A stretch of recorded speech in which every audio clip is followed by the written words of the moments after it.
Beautiful. Hi, everyone. Okay, I will start. No. There. I am here. Okay, you're seeing my screen. Hello there, and delete this. Delete. Oh, I'm spoiling you. Iniciar presentación. Start the presentation.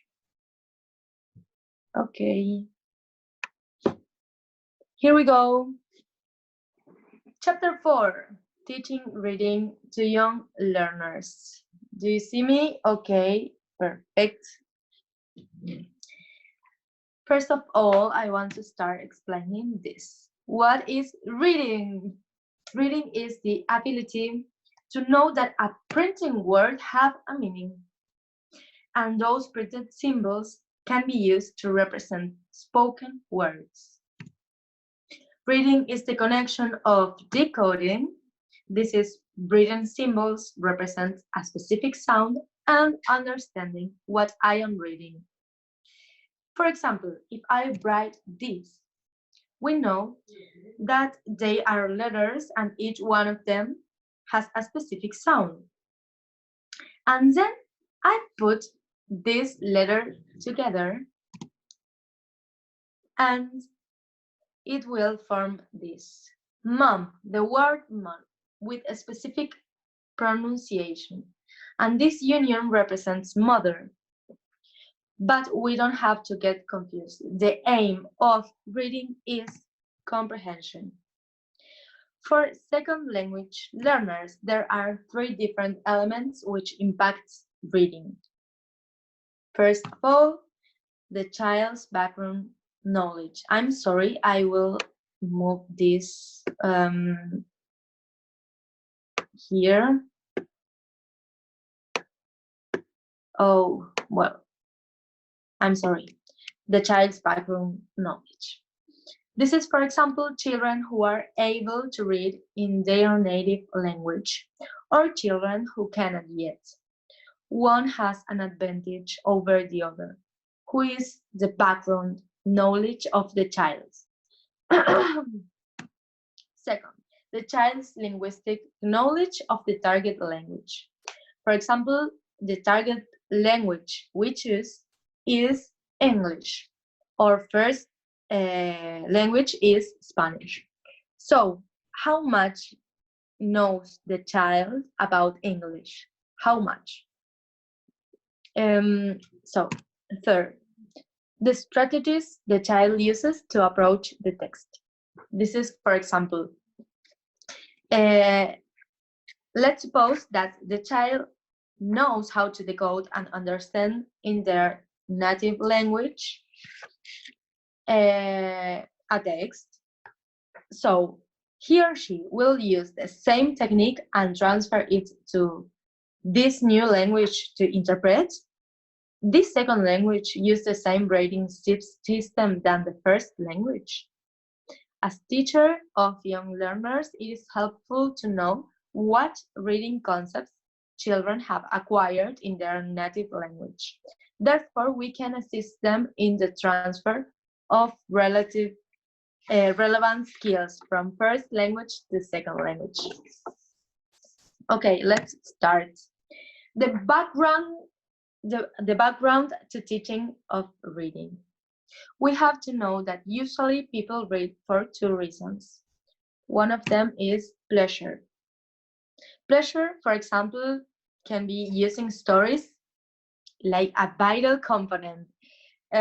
Even when children listen to a story being read out loud, they might have the idea that read can be used as a form of entertainment. As teachers, we can encourage parents to read to their children. This way, it will increase children's language development. And the second is information. Information can be as simple as reading a menu, a cookbook, instructions, etc. So, pleasure and information. It is necessary to know as well how we use the configurations of words. Maybe when we want to show and teach a word, use the capital letters to write, because it seems more simple to understand it. But it is not that simple, because when we look at words printed with lowercase letters, it is actually easier to make out the shape of the word. Most of the scriptures we find are written in lowercase letters. Development of reading skills. For getting deeper on the knowledge of the target language, it is necessary to get children involved in a variety of significant activities, which gives children the knowledge of oral language. Symbolic and pattern representation, higher order thinking skills. They will need all of this to decode and comprehend written words. As a teacher of young learners, we want to make sure that children perceive reading as a tool. We have two methods to help them. With phonic-based instruction, it is useful to let children know that letters can be put together to form words, and printed letters represent speech sounds here in words. But the children have to recognize what they are reading. We don't have to force them to isolate sound and letters from meaningful. We have to do it as a complement, sound and letters and the meaning of the word we are teaching them.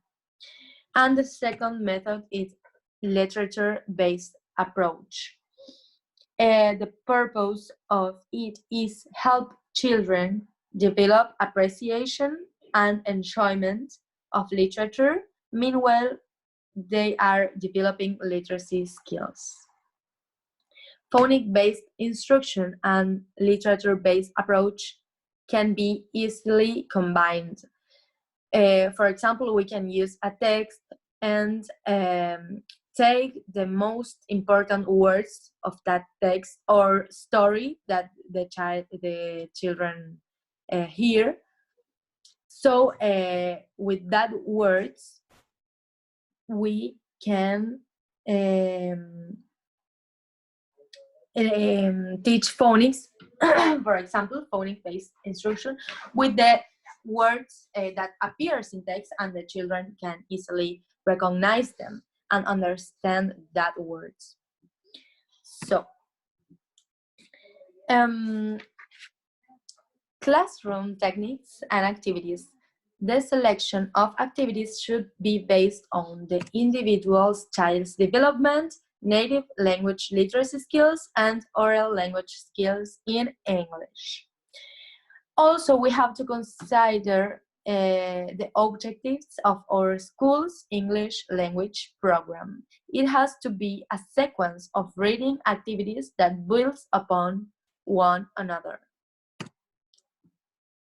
Phonics. Some teachers prefer teach phonics with the alphabetical order. For example, A from apple, B from balloon, C from chocolate, I don't know. No, C from, I don't know. C from something with C, with who starts with C. Okay, but it is recommendable start teaching consonants that don't change too much in their spelling. For example, M, S, T, T from tablet, L, N, and R from rat.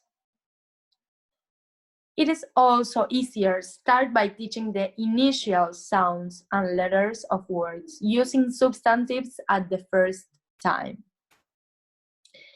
For example, the initial, if I took M, map, mask, monkey, moon, mouse, milk, magnet, mushrooms, the initial sounds. Then you can include short vowel sounds. When children knows all these things, they are ready to learn how to combine sounds together. There is this TVC pattern, consonant vowel sound. For example, dog, consonant vowel sound, or bed, consonant vowel sound. It is very predictable, and children will experience success decoding words when they use the TVC pattern. Pattern books. Talking about pattern. Pattern books includes repetitive phrases and predictable language. Also contains illustrations that help to clarify the content of the text. Children are exposed to the same words over and over again.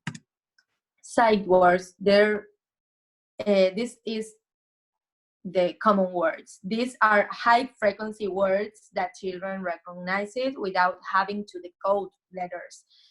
For example, A about I, R. We can use games to teach sight words. For example, find in a piece of text how many times appears the word are. Okay, ignore this, please. It doesn't have to be there now, so ignore it. Names. They also can be sight words because the children are exposed to their own names all the time. We can write it on cards, the name of the children, and show they can read it too. So let's continue. And now the picture. Print-rich environment is the print that is seen all around us, like signs, labels, billboards, etc. For example, the sign of stop or the label of Coca-Cola, Pepsi, and all that stuff. If we are going to create a print-rich environment in the classroom, the print we choose should have meaning to the students, to the learners.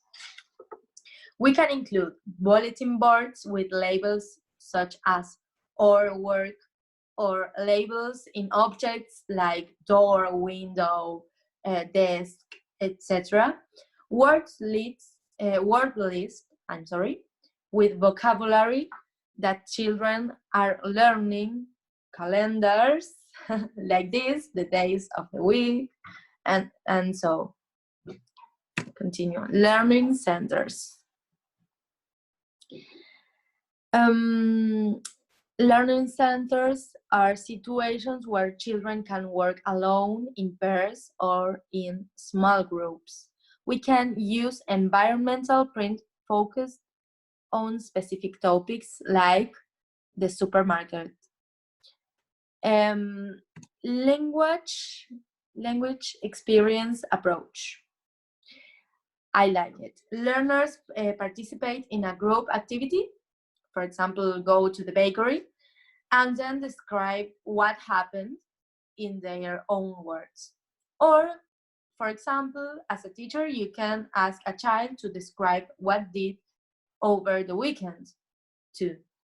It is so nice hear the students speaking in their own words and talking about own words.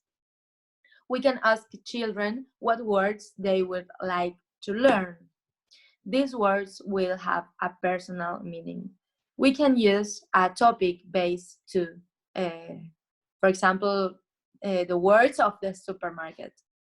What word do you want to learn? Questioning techniques. This works to focus on comprehension, and it's very important the right use of questions. They should generate interest and enthusiasm for what is being read. The children should not feel apprehensive about not answering correctly. We should also watch the faces of our learners as we ask different questions. Comprehension strategies. They will work to get focus on the meaning. Context clues and print conventions. Conventions. I always mistake that word. Conventions. The use of pictures is a great strategy to understand the content of the text. Also, knowing print conventions such as punctuation marks can also facilitate reading, like comma and the point. The children must know that when there is a comma, for example, they will pause a little pause and then continue. And graphic organizers help learners to visually organize the information. And to finish the video, reading in the classroom, it is important to include reading for pleasure and information. The development of reading skills will depend on the goals we propose in our school English language program. Don't forget that children can be taught a variety of reading strategies. In the second set activities, we always will keep something and change another thing for complexification. Also, the use of pictures in books are often very engaging for children. Therefore, imaginative illustrations can be used as a way to make reading a pleasurable experience. Okay, and then the activity. This is a very nice story that his title is The Very Hungry Caterpillar. Caterpillar. It is difficult to pronounce it, but it's a very nice story for children. And I recommend you that you can see it in YouTube if you like. It dures about 6 minutes. And I planned not only activities, I planned a sequence for this video particular. Okay. For the first activity, I will show the child the video, and the objective of this activity is a pleasurable experience, because it would seem that it is not an activity of reading, indeed, reading words, because the video doesn't have words, but the aim of all this sequence is to work the comprehension, because the aim of reading is comprehension, is that you can decode and understand. So for the second activity, I will choose the important scenes of the story. I will just take images and print it.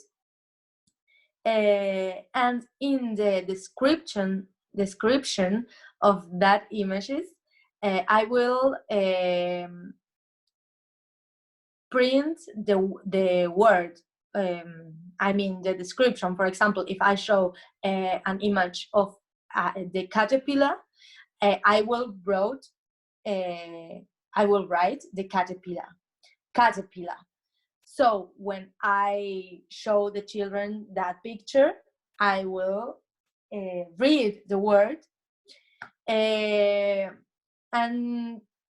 this is a mix with the activity, the third activity, because not the images, the sequence of images will work to get more involved in the story and comprehend it well, and to get started with knowing these words, and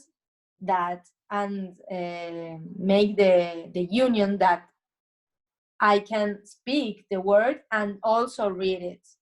I can speak caterpillar and also read the word caterpillar. And we are back to the beginning. Reading is the ability to know that a printing word, caterpillar, has a meaning, and I can speak it too. Okay, the third activity, spoken words, has a meaning in reading words.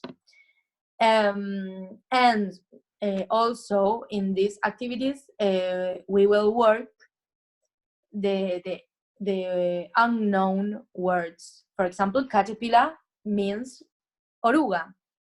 For example, cocoon means capullo. So we will work on that. And in the fourth activity, we will make a craft.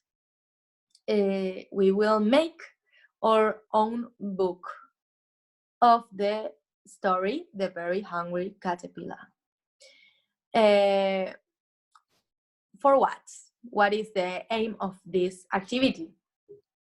We will paste the images and we will write the story. I will write the story, the teacher, and the children just have to paste the image and the story, the bright story, in the right sequence, obviously.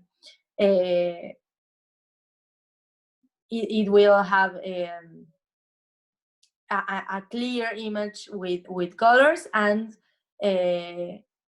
related to the story we see in YouTube, and short pieces of text that will tell the story in the right sequence. And what is the aim of this craft? Because the children just paste the images, but then we will read it, and we will comprehend that the written words that we paste and we have in our hands, we can spoke that words, and we can hear that words, that printed words that are in our books.